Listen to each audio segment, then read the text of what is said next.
जैसा कि आप देख सकते हैं, ये माघ मेले का सेक्टर 5 है, काली मार्ग रोड है, संगम लोअर मार्ग। ये एक संस्था की शिविर है जिसमें कि आज शाम को लगभग 5:45 के आसपास बिजली के शॉर्ट सर्किट से आग लगा और उसके बाद अफरा तफरी मच गई। देख सकते हैं आपकी वीडियो में कि किस तरीके से क्षति हुई है। बताया जा रहा है कि लगभग 1 लाख से के नकदी के साथ साथ अन्य सामान जल गए।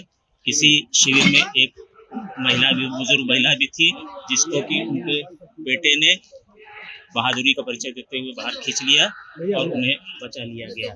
इसके साथ ही साथ काफी अफरा तफरी मची थी, देख सकते हैं आप वीडियो में। हालांकि तत्काल सूचना पर दमकल विभाग की कई गाड़ियां यहाँ मौके पर पहुंची और आग पर तत्काल काबू पाया जा सका। इस आग लगने की वजह से माघ मेला क्षेत्र के इस सेक्टर में काफी देर तक बिजली आपूर्ति भी ठप रही।